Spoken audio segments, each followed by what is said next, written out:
Ndagusuje kandi nguhaye ikaze wowe ukomeje gukurikira mwarimu kijana nk'uko bisanzwe ndi Khaled Sylvester no stress simple man.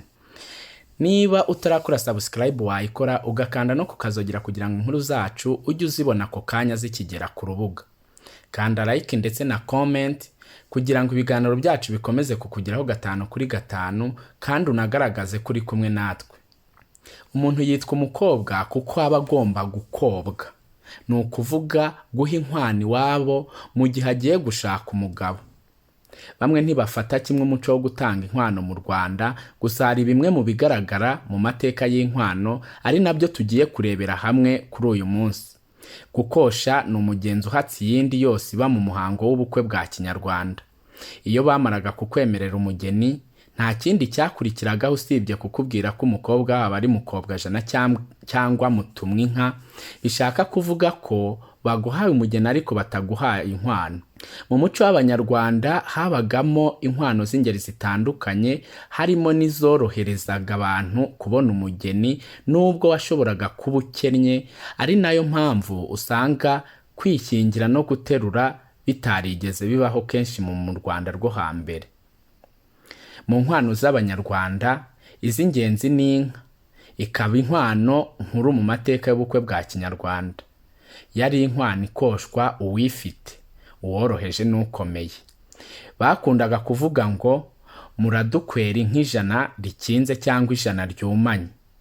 Bakongera bati ni 8 ukinze cyangwa se 8 wumanye. Umubare 8 cyangwa ijana mu Kinyarwanda bivuga umubare ushyitse. Ni ukuvuga ko gukosha nk'ijana cyangwa 8 byavugaga umubare ushyitse w'inka izo arizo zose bafitiye ubushobozi. Ijana rikinze cyangwa 8 ukinze ni inka 8 cyangwa ijana ziri kumwe n'izazo. Naho 8 cyangwa ijana ryumanye ni inka z'amashashi ziteguye kwima. Kubera impamvu z'abageni b'ibyiciro bitandukanye babagaho, byatumaga mu muryango nyarwanda bakosha inka zifite imimerere itandukanye nk'uko bigaragara mu nkuru yatambutse mu kinyamakuru Igihe mu mwaka ushize wa 2022. Inka z'amashashi ziteguye kwima. Izi ngizi bazikwaga umukobwa w'inkumi, kenshi na kenshi bazibanguriraga rimwe n'igihe uwo mukobwa yamaze kubonana n'umugabo we. Akaba yabyarira rimwe n'izo yakowe, ari naho bakunze gukoresha imvugo yifuriza imiryango ibyiza, aho bagira bati murakabyara mubyaje inka. Izo nkwano nizo zikunze kuvugwa mu misango y'ubukwe ko bakwera 8 wumanye cyangwa ijana ryumanye. Inka z'imbyeyi bazikoshaga umukobwa wabyariye iwabo cyangwa se watandukanye n'umugabo ariko yarabyaye, ariko nabwo barabanye bidaciye mu migenzo y'umuhango w'ubukwe bwa Kinyarwanda. Icyo gihe bakamushyingirana n'abana be. Iyo yabaga yarabatahanye iwabo, nabo bakaba b'uwo mugabo ashatse, bivuga ko akoye abana 8 na nyina wabo. Inka 8 cyangwa ijana n'izazo ni inka zakoshwaga umugore basumbakaje. Gusumbakaza mu muco wa Kinyarwanda ni ugusaba umugore utunzwe n'undi mugabo ukamukwera inka se ukabona kumujyana. Kubera icyubahiro uwo mugore yabaga ahawe cyo kumukunda kandi afite undi mugabo babanye neza, nicyo cyatumaga koshwa inka n'izazo kandi zinakamwa by'icyubahiro cyo guhabwa amata mu rugo rushya, adategereje izimye, atazi igihe zizabyarira. Gukwa isuka ni inkuru mu muco n'amateka y'u Rwanda. Hamwe na hamwe isuka yatangwaga nk'inkwano ubwayo yihagije kugira ngo hatangwe umugeni. Ariko naho bari bafite umugenzo wo gukwa inka cyangwa se izindi nkwano zose zabanzaga kwemerwa ari uko batanze isuka nk'inkwano ya mbere. Bakunze kuvuga ko izajya guhingira inka ubwatsi. Mu birangamuco w'Abanyarwanda hari aho isuka yagiraga agaciro kangana n'ak'inka mu gukwa, nko mu miryango itari y'abatunzi, aho wakwaga amasuka 10 akaba ahwanye n'inka.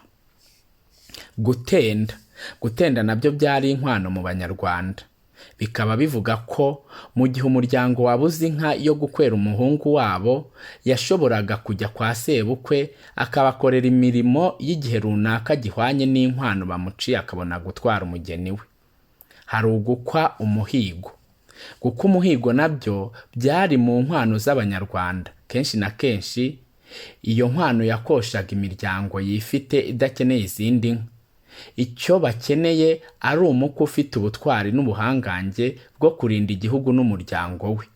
Wasangaga bamutuma kujya guhiga inyamaswa z'inkazi nk'intare, ingwe, urusamagwe n'izindi. Gukwa ubuntu buziturwa. Mu nkwano za Kinyarwanda habagamo no gukwa ubuntu buziturwa.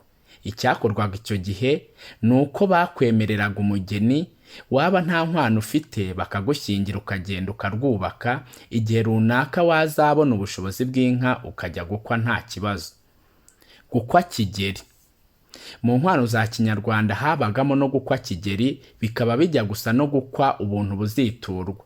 Usibye ko iyi mvugo yadutse ku ngoma ya Kigeli Rwabugiri, aho yaciye iteka ko nta musore ugomba kubura umugeni ngo nta nkwano afite, kandi abakobwa bose ari ab'umwami kimwe n'inka. Bityo kuzajya buri inka yo gukwa bakajya bagomba kuza kuyibaza umwami Kigeli Rwabugiri, ubundi umusore agashyingirwa n'umugeni we. Gukwa nkuri. Gukwa nkuri nabyo bijya gusa no gukwa ubuntu buziturwa. Imbogamizi zabyo ni uko mu gihe cyose utarakwa abana wabyaraga babaga ari abo kwa sobukwe kugeza igihe uzakwera bakabakwegurira burundu. Uko ubyaye umwana yamara gucuka kwa sekuru ubyara nyina bakamutwara. Iyo abana ubyaye bageraga igihe cyo gushaka, cyane cyane nk'abakobwa utarakwa, bakoshwaga no kwa sekuru ubyara nyina, kandi n'inkwano zikaba izabo. Umuhungu yashaka bakamukwera bakamufasha kurwubaka kuko nawe yabaga ari uwabo. Iyo watindaga kubona inkwano, abana wabyaye nabo wajyaga kubakwa nka nyina bakabona kwitwa abawe. Gukwa umuheto. Umugenzo wo gukosha umuheto ni ugukwa umubare w'ababisha watsinze ku rugamba. Ni umugenzo wo kohereza umuhungu ushaka umugeni ku rugamba, aho igihugu kirasana n'umwanzi, agahatana aho rukomeye, akica umubare w'abanzi bamutumye, akikorera ibihanga byabo, akabiserukana kwa sebukwe. Inkwano ikaba iratanzwe. Gutahira. Gutahira ni umugenzo wo gushakira umugore kwa shobuja aho wagiye guhakwa. Iyo wabengukaga umukobwa waho bakaba bakwemera ko bamugushyingira, byitwaga gutahira. Gutahira ni ukurongorera kwa sobukwe, kuko ni umugenzo washoboraga gukorwa n'umusore washakiraga kwa shebuja ari we sebukwe, kandi igihe cy'amasezerano y'akazi kitararangira ngo asohoze umugeni iwabo. Reka mbese ubukiye aha babwira ko inkuru zacu ari akagaruka. Gusa ukeneye ko hari inkuru twakugezaho watwandikira cyangwa ukaduhamagara kuri nimero cyangwa email biri hasi y'iyi video, cyangwa se ukaba wanatubwira muri comment kuri iyi channel yacu. Mugire amahoro y'Imana. Ciao ciao, ndabakunda cyane.